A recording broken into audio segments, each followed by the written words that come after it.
As soon as I landed, I checked in and went straight to this park nearby the hotel. And as I walk around, I see outdoor workout systems. Most people don't work out on vacation because it's all about leisure, right? But I don't look at my trips as vacations because travel is my lifestyle. Most people look at traveling as an annual thing, a quick escape from their stressful, wretched lives, traveling maybe twice a year for the holidays while being consumed by work and family life on the regular. But since travel is my lifestyle, self-care will never be neglected. I still eat clean and treat my body well as I travel. And I actually eat cleaner as I travel because living in the USA, we all know how contaminated the food is. As I walk around, I see some basketball courts. Now I must say, coming from where I come from in DC, people not as friendly as much when you walking up on them, a group of people. But as I walk into the basketball court, everyone greets me. You know, they speak in Portuguese, but they greeting me, dapping each other up. And it's all welcome with open arms. I never experienced that before. So that was a beautiful experience. And, you know, we played ball.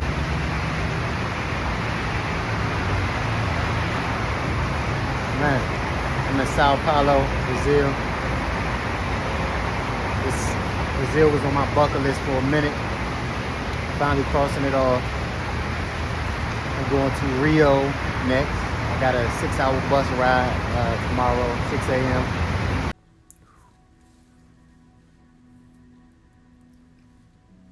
Oh yeah, sweating now. Throughout studies, the sauna is like the greatest detoxifying system there is. It's hotter at the top. Whew. Clear out some toxins.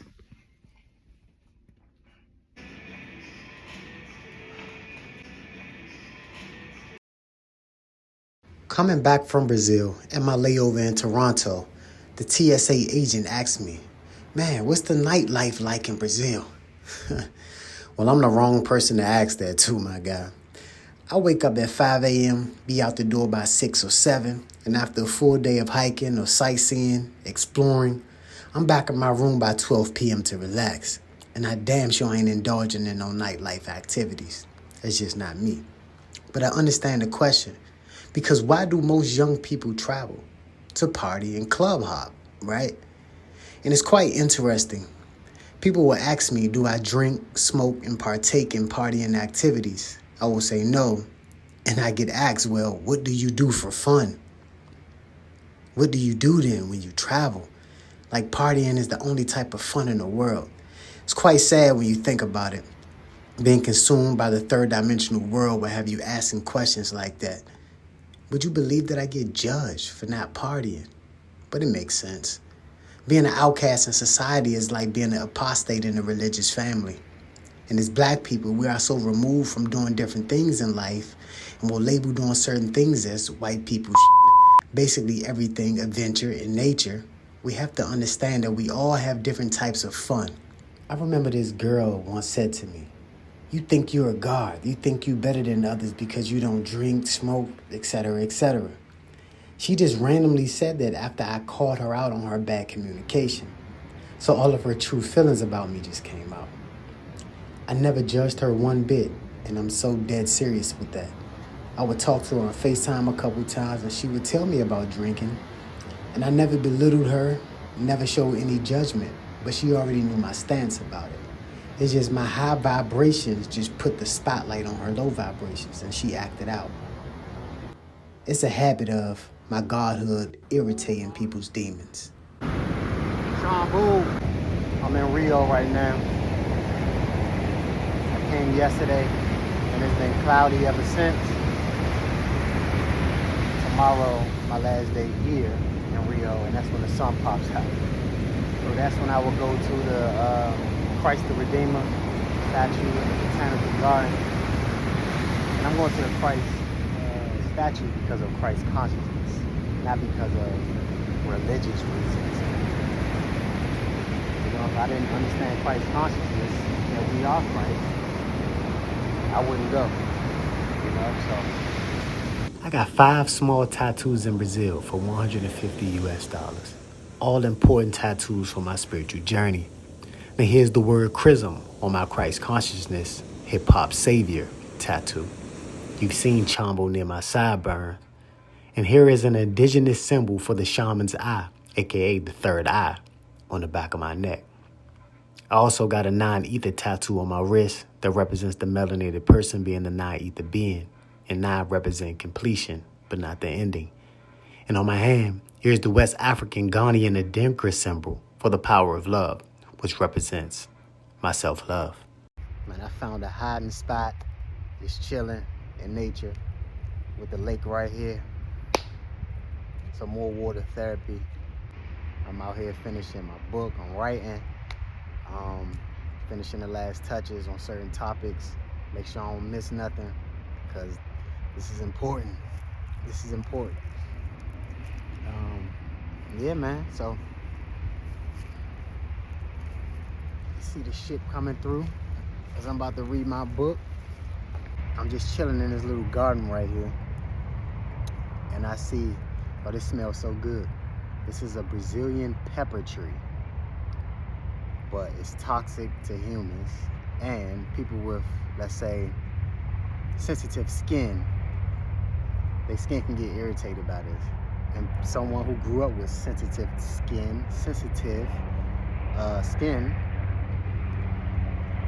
I might need to put this down. It might trigger some things.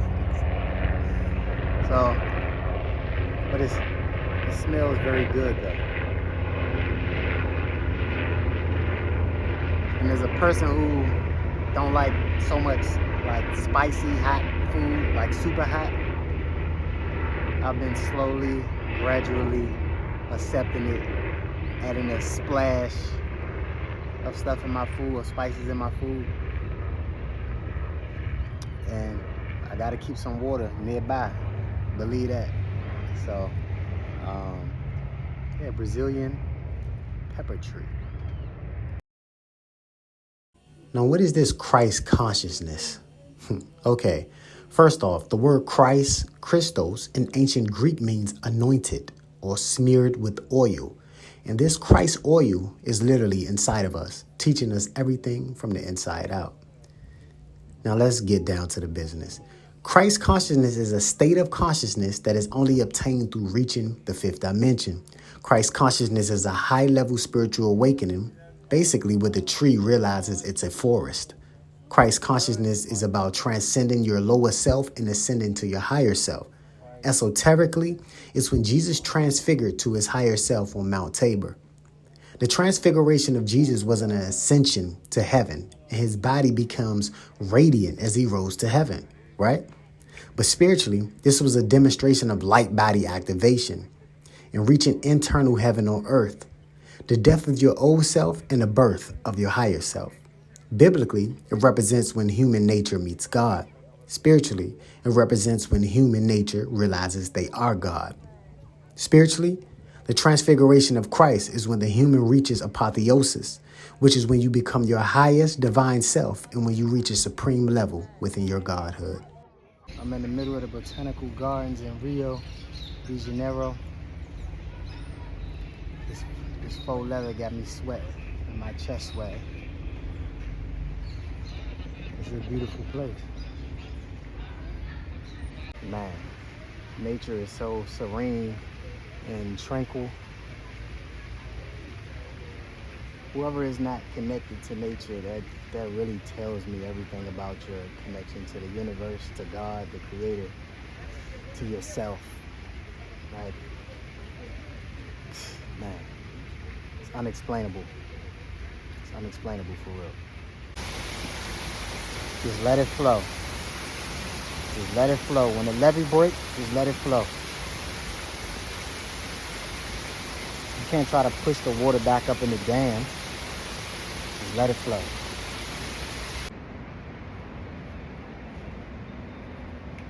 Man, this is beautiful. Listen, I'm from Ward 5, DC. Been to 5 continents. This is my 21st country, and I'm from 21st and Maryland Avenue. That's where I grew up.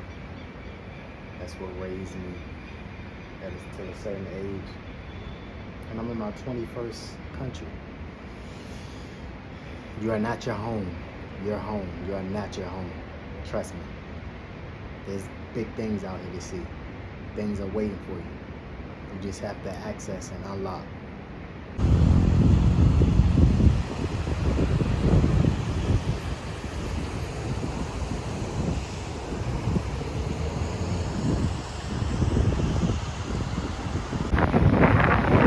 This is emotional intelligence. As the moon controls the sea, the gravitational pull is the same as our emotions. Our emotions is going to go because of gravitational pull. We just got to learn to control the tides, emotions. Dealing with emotions is about being less reactive and more responsive. Learning how to respond to the emotions. We are ruled by the moon, our emotions. Oh, this is paradise. For real.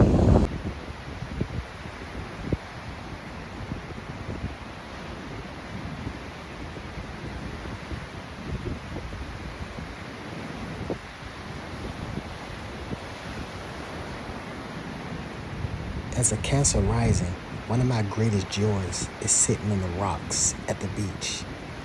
Just like a hermit crab, as the crab crawls through rocks, hide away from the world when it don't want to be seen, and then come up to the shores when it's ready to be accepted by the waters.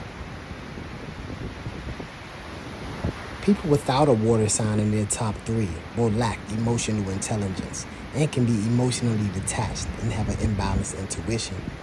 But people with 2 or 3 water signs in their sun, moon, and rising can have a life of emotional instability, as their emotions can be intense because they feel everything deeply, as they are natural empaths. But their gift is heightened intuition and psychic powers, because the water sign is the most spiritual sign. Now, why is that?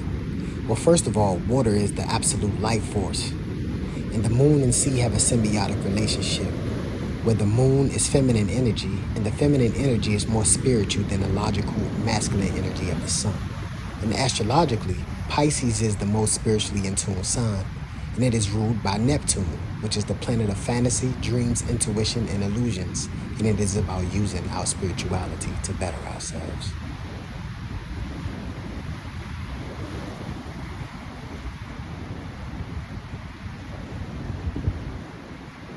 This is what you call paradise for real. This is paradise. On top of the cliff, skin glowing. In Salvador, Bahia. Beach day today. I had a flight early. It's rising. I'll just read my book. I'll go to the Orisha statue tomorrow early and have my day with them. Now, why did I come to Salvador? To connect with the Orishas. Now, who are the Orishas? African gods. In North America, Black Americans only view God through Christianity's eyes. And courtesy of Christianity, Black Americans' views on polytheism are aligned with blasphemy. Worshipping the dead and praising the ancestors look like Satanism to a Christian and the misinformed Black American. Every culture and ethnicity in the world has connections to their ancestors, except for Black Americans, which was done tactfully because our indigenous cultures were stripped from us through slavery.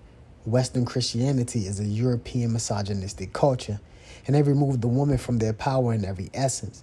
But in some African religions, it's not such a patriarchal society. The woman has equal power to the man, and in the Yoruba religion, the supreme being, El-Dumarè, is an androgynous figure that represents the divine masculine and divine feminine. It's like El-Dumarè is the combination of the popular Hindu gods, Shiva and Shakti. Now, El-Dumarè created these gods and goddesses called the Orishas, who are divine beings and spirits that played a pivotal role in the Yoruba religion of West Africa and several religions of the African diaspora that originate from it, including Haitian Voodoo, Cuban, Dominican, and Puerto Rican Santeria, and Brazilian Candomblé. The Orishas are messengers who are sent to earth by El-Dumarè to assist humanity and teach them how to be prosperous. Most Orishas formerly exist in Orun, which is the spirit world, and they became known as Orunmole, which are spirits or divine beings incarnated as humans on earth. The spirits of the Orunmole took possession of the human body and lived as normal humans in the material world. But because they had their origin in the divine realm, Orun, they had supreme knowledge and sacred energy at the genesis of their creation. Now, the Orishas made it to the New World by being caught up in the Atlantic slave trade, unfortunately. And each Orisha represents a force of nature and different human characteristics. And nevertheless, some Orishas are more appreciated and widely worshipped than others. Followers of Candomblé and Umbanda believe that each person has a guardian Orisha who is said to mirror their qualities. Now, Black Americans have no sense of identity because their God doesn't look like them. So here are the African gods.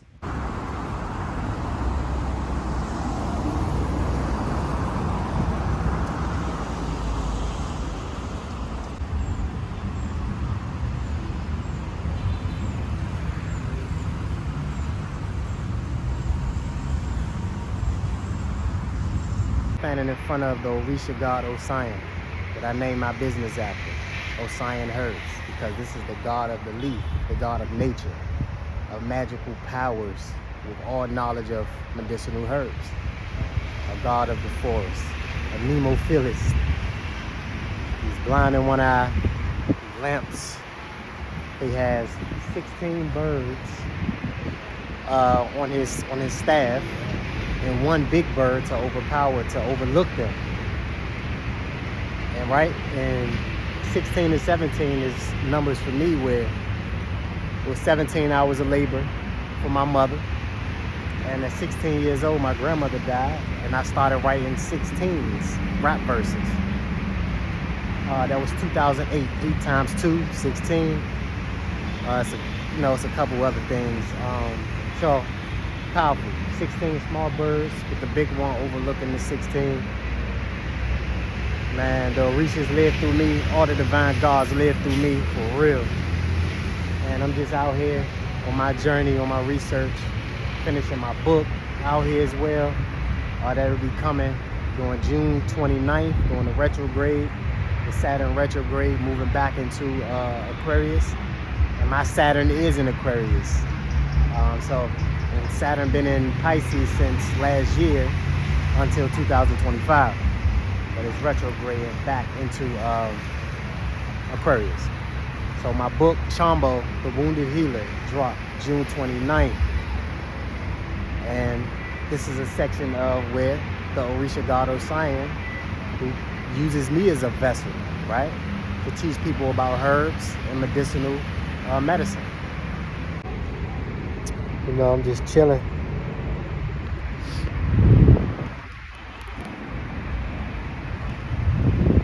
Soaking up energy. Sitting here writing. Man, my man got his speaker on top of his car. I feel you. When your radio in your car don't work, you gotta do what you gotta do. But yeah, man, I'm just sitting under Osian, the Orisha god of nature, of the leaf, of medicinal medicine, herbal medicine. This is what I named my business after, Osian Herbs, because through Akashic Records, I am being used as a vessel. That's why I am Chambo, being a vessel as Osian to spread herbal knowledge and to heal people in all possible ways, emotionally, physically, mentally, man. That's what a Sangoma, that's what a shaman does, heal in all aspects. Can't be a shaman if you can't heal in all aspects. Physically, mentally, and emotionally, heal in all aspects. So, yes, this is internally, physically, through herbs, will change your lifestyle, your diet. So, get you feeling right and looking better.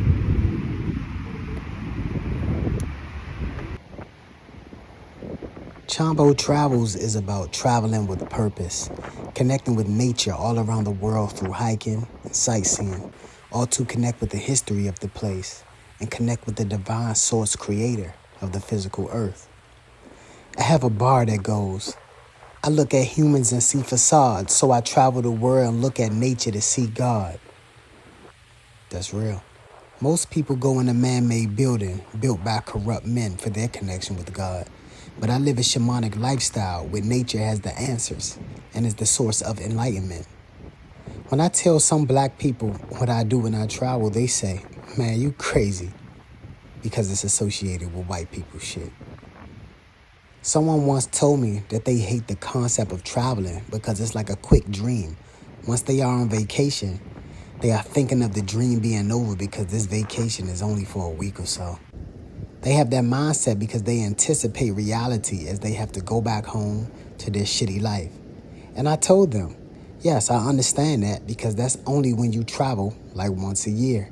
But when you travel with purpose and for a living, it's the total opposite.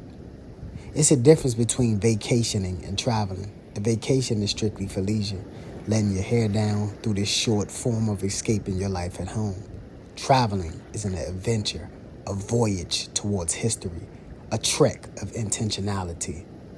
The system's set up for us to work from 19 to 65 years old and travel when we retire, and most people fall victim of it. Is this a real leaf, a black leaf? What is this?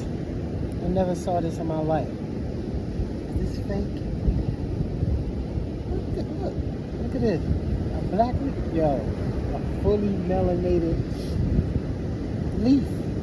Oh, science has found a melanated leaf. Super melanated. Keeping this.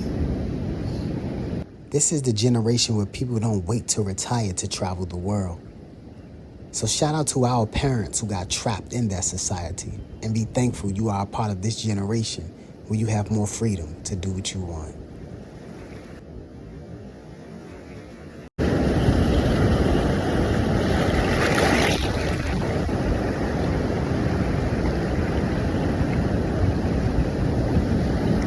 See the lighthouse behind us?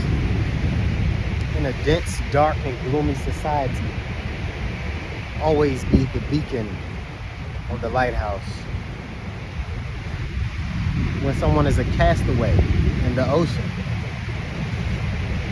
be the beacon on the lighthouse.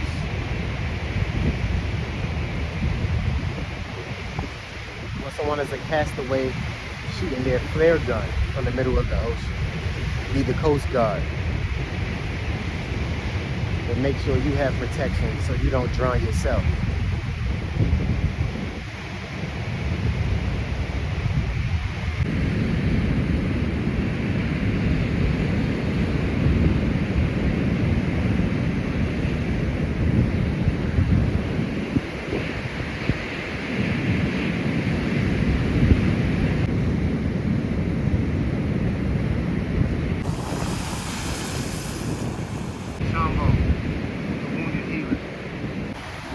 A shark in a fish tank will grow up to 8 feet. A shark in the ocean will grow up to 8 meters. So why take the chances away to swim the 7 seas away from the shark? The answer, of course, control. As Earthlings, we usually only grow to the size of our environment.